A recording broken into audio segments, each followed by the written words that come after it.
Research में भी ध्यान देना पड़ेगा, ट्रेनिंग की तरफ भी ध्यान देना पड़ेगा। मैं कुछ समय पहले भारतीय जनता पार्टी के एक डेलीगेशन को लेकर लंदन में गया था और वहां जो शिक्षा के अभ्यासक्रम मैंने देखे कि कौशल्यों के आधारित शिक्षा के पाठ्यक्रम, और वो हमारे देश की सबसे बड़ी आवश्यकता है।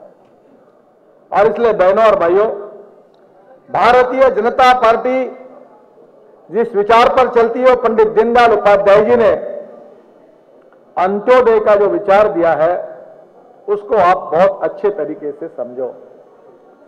दीनदयाल जी ने कहा है कि समाज के जो शोषित है, पीड़ित है, दलित है, जो सामाजिक, आर्थिक, शैक्षणिक दृष्टि से पिछड़े हुए हैं, जो ऐसे हमारे समाज के बंधु हैं जिनके शरीर पर कपड़ा नहीं है, जिनके पास खाने के लिए रोटी नहीं और रहने के लिए घर नहीं है, ऐसे उन तमाम दरिद्र नारायण को हम भगवान माने और हम उसकी निरंतर सेवा करते रहे। और जिस दिन उन व्यक्तियों को रोटी, कपड़ा और मकान मिलेगा, उसी दिन हमारा सपना पूरा होगा, ऐसा हम समझेंगे।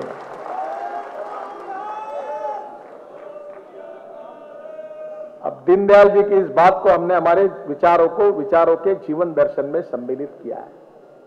मैं अभी कार्यालय में आया, कार्यालय का नया थोड़ा सा रिपेयर करके आज शुरुआत की। दीनदयाल जी का यही वाक्य वहां लिखा हुआ है और इसलिए मैं रोज सोचता हूं कि समाज के इतने बंधुओं के लिए मैं अपने व्यक्तिगत जीवन में कितना काम कर सका हूं। और मुझे अनुभव से मैं आपको बताता हूं कि अगर हमने कोशिश की तो ऐसे हजारों लाखों बंधुओं को समाज में सम्मान और स्वाभिमान के साथ जीने का मार्ग हम दिखा सकते हैं।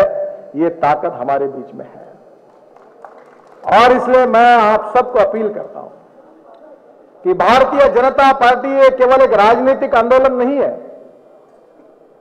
मैं आपसे हाथ जोड़कर प्रार्थना करता हूं कि भारतीय जनता पार्टी राजनीति की व्याख्या को बदलना चाहती है।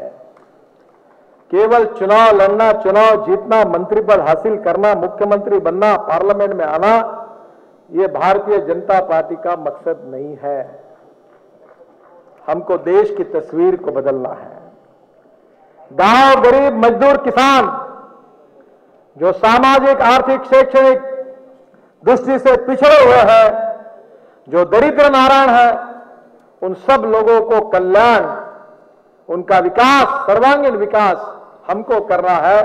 इसका संकल्प हमने विचारधारा के द्वारा किया है। ये कैसे हो सकता है, इसका फॉर्मूला हमने ढूंढा है। सुशासन और विकास, गुड गवर्नेंस एंड डेवलपमेंट, सब कुछ हो सकता है। हमारे गुजरात में गरीब मेले हुए, नरेंद्र मोदी जी के नेतृत्व में अनेक जगह पर गरीबों को, जो समाज में पिछड़े हुए लोग हैं, सामाजिक, आर्थिक, शैक्षणिक, उनको जीवन में जीने का मार्ग देने के लिए गरीब मेलों में सहायता की गई। मध्य प्रदेश में अंत्योदय मेले हुए, एक एक मेले में एक एक लाख लोग थे और उन गरीबों को जीवन में जीने की एक दिशा देने का काम हमने किया।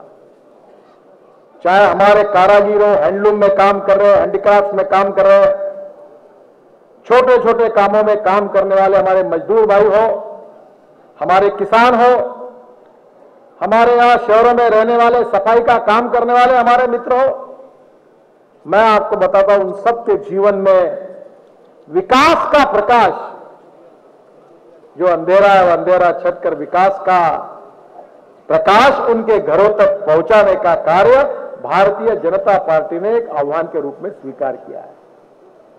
और इसलिए मोटे तौर पर 4 बातें हमने तय की है कि शिक्षा का क्षेत्र, स्वास्थ्य का क्षेत्र, विकास का क्षेत्र और विशेष रूप से रोजगार का क्षेत्र जो है, इसमें हम विशेष ध्यान देंगे।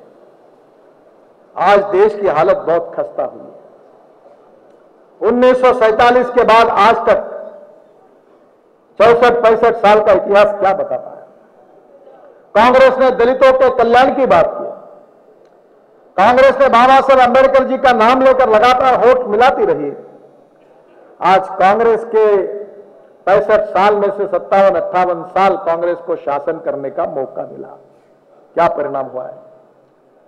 हमारे यूपी और कांग्रेस की सरकार ये कहती है कि हमारे देश में गांव में जिस व्यक्ति की रोज की आमदनी 27 रुपए से ज्यादा है वो धनवान है, और शहर में जिसकी प्राप्ति रोज की पर डे इनकम 32 रुपए से ज्यादा यानी 33 रुपए प्रतिदिन है वो धनवान है।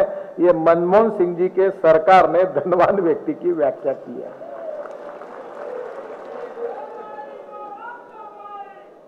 मैं सोनिया जी से और मनमोहन जी से यही प्रार्थना करूंगा कि आप मुझे बताइए कि 28 रुपए प्रतिदिन इनकम में हमारे गांव के लोग और 33 रुपए प्रतिदिन के इनकम में हमारे शहर के लोग धनवान करके कैसे जी सकते हैं, इसका मार्गदर्शन आप ही हमको करिए।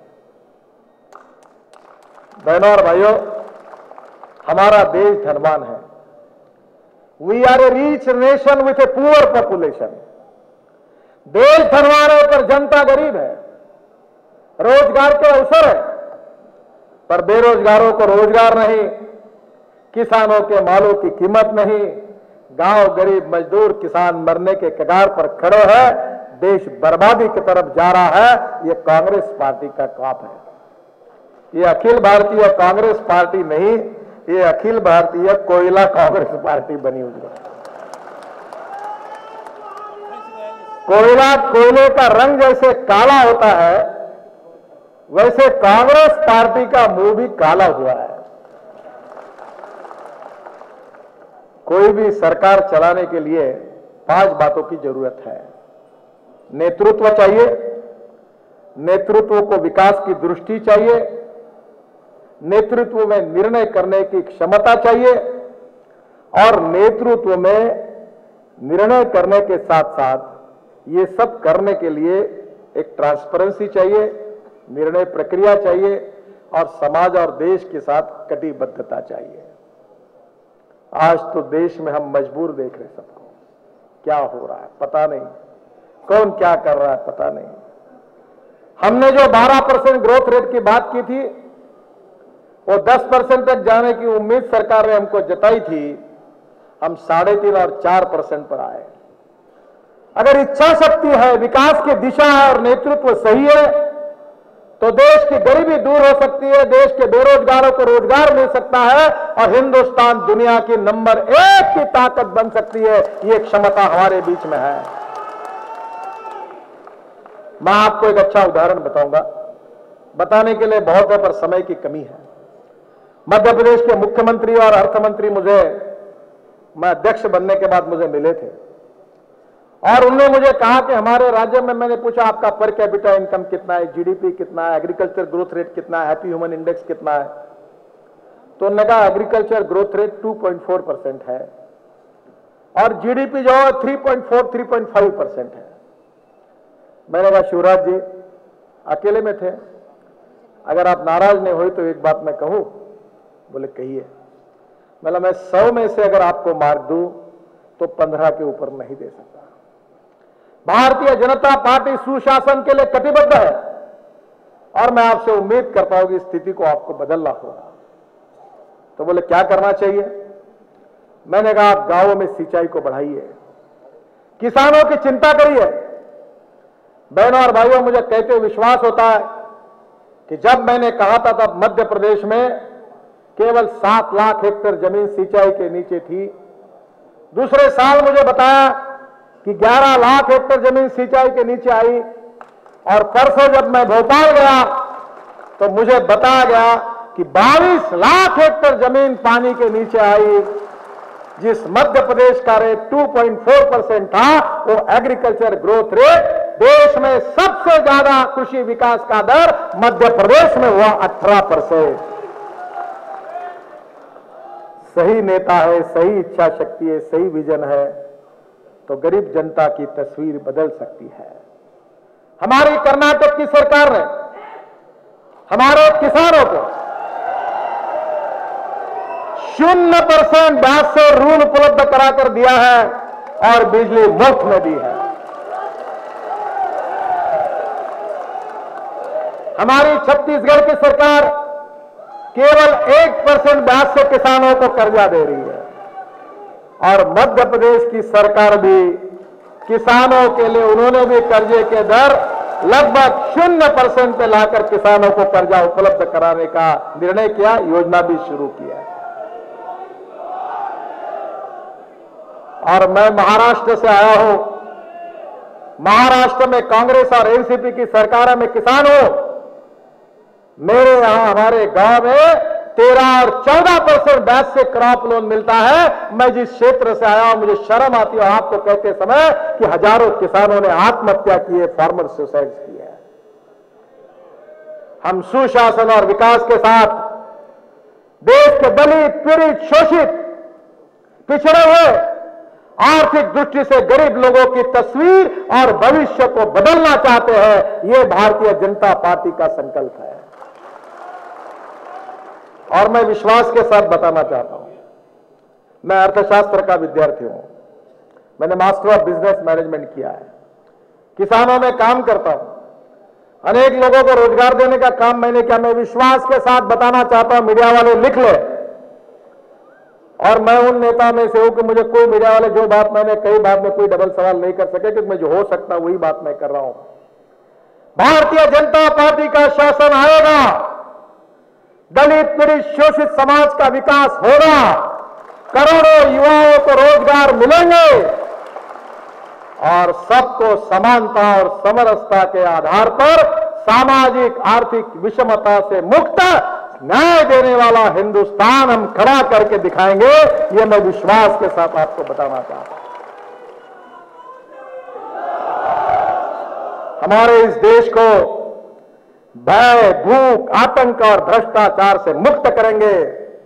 गांव, गरीब, मजदूर, किसान, दलित, पीड़ित, शोषित, अल्पसंख्यक कोई भी हो, उन सबको साथ में लेकर हिंदुस्तान को दुनिया की नंबर 1 की ताकत बनाकर दिखाएंगे। यही हमारा विचार है। हम कोई नितिन गडकरी जी को नेता बनाने के लिए किसी व्यक्ति को काम नहीं कर रहे हैं। हमारे समाज की, हमारे देश की तस्वीर बदलने के लिए हम काम कर रहे हैं। और इसलिए हमारा ये मोर्चा एक विचार को लेकर काम कर रहा है।